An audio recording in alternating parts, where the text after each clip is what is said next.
மீனம். மீனராசிக்காரர்களுக்கு ஒரு பெரிய சமாளிக்கும் திறமை, தைரியம் வரக்கூடிய அமைப்புகள் இப்போது உண்டுங்க. இந்த மாதம் 14ஆம் தேதியிலிருந்து உங்கள் ராசிநாதன் 4ஆம் இடத்திற்கு போகிறார். 4ஆம் இடத்துக்கு போகிறதுல அவர் பெரிய யோகத்தை செஞ்சிட மாட்டாருங்களே ஐயா அப்படின்னு பார்த்தீங்கன்னா, அப்படிலாம் கிடையாதுங்க. அவர் 4ஆம் இடத்திலிருந்து 10ஆம் இடத்தை பார்ப்பார். அந்த 10ஆம் இடத்தை பார்ப்பது என்பது மிகப்பெரிய ஒரு அமைப்பு. 8, 10 இந்த 2 இடங்களை அவர் பார்க்கறதே மிகப்பெரிய யோகம். 8, 10, 12 3 இடங்களை பார்ப்பார். இந்த 8ஆம் இடம் என்பது எதிர்பாராத அதிர்ஷ்டத்தையும் வெளிநாடு வெளிமாநிலம் போன்ற அமைப்புகளையும் குறிக்கக்கூடிய இடம். ஆக என்ன நடக்கும்? மே மாதத்திலிருந்து தூர இடங்களுக்கு போய் பிழைக்கணும்னு நினைக்கிறவங்க, தமிழ்நாட்டில் பிறந்து வெளிநாட்டுக்கு போய் செட்டில் ஆகணும் படிக்கணும்னு நினைக்கக்கூடியவர்கள் எல்லாருக்குமே மே மாதத்திற்கு பிறகு படிப்படியாக அந்த பாஸ்போர்ட், விசா போன்றவைகள் கிளியர் ஆகக்கூடிய தன்மைகள் சர்வ நிச்சயமாக உண்டு. எதை பற்றியும் கவலைப்பட வேண்டாம். வெளிநாட்டிற்கு கண்டிப்பாக போக முடியும்.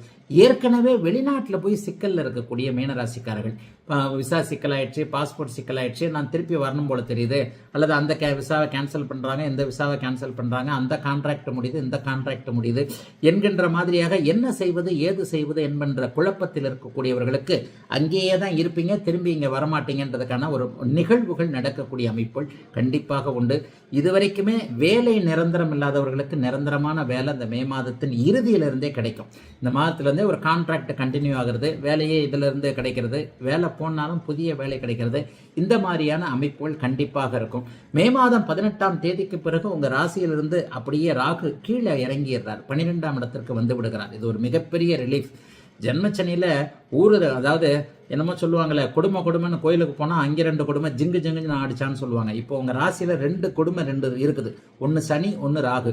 இந்த 2 கொடுமைகளில் ஒரு கொடுமை அப்படியே கீழே இறங்கக்கூடிய அமைப்பு இந்த மே மாதம் 18ஆம் தேதி நடக்கிறது. அது ஒரு மிகப்பெரிய ரிலீஃபை உங்களுக்கு கண்டிப்பாக கொடுக்கும். அதனால் பெருசாலாம் ஒன்றும் கவலைப்படாதீங்க. பெரிய அளவுகள்லாம் சோதனைகள் இருக்காது. 50 வயதுக்கு மேற்பட்டவர்களுக்கு நல்லவைகள் நடக்கும்ன்றதை அடிக்கடி சொல்கிறேன்.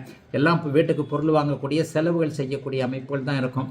ஆனால் ஒரு 30 வயதுகளில் இருக்கக்கூடிய மீனராசிக்காரர்களுக்கு வாழ்க்கை என்றால் என்ன என்பதை அறிந்து கொள்ளக்கூடிய தன்மைகளுக்கான ஆரம்பம் இந்த மே மாதம் இருக்குங்க.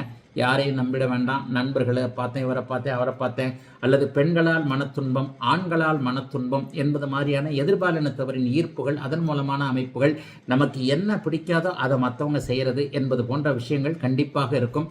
ஆயினும் மீனராசிக்காரர்கள் ரொம்ப புத்திசாலிகள், அதை விட நல்லவர்கள் என்பதால் எதையும் கடக்கக்கூடிய அமைப்புகள் உங்களுக்கு கண்டிப்பாக உண்டு. ஆகவே கொஞ்சம் பொறுமையும் நிதானமும் இருந்தாலும் கூட எல்லாமே மாதத்தின் இறுதியில நல்ல விதமாக நடக்கக்கூடிய, ஒரு சுபங்கள் இருக்கக்கூடிய, அசுபங்களை விட சுபங்கள் அதிகமாக இருக்கக்கூடிய நல்ல மாதமாகவே அமைந்திருக்கிறது. மீனராசிக்காரர்கள் எல்லோருக்கும் வயதிற்கு ஏற்றாற் போல இந்த மே மாதம்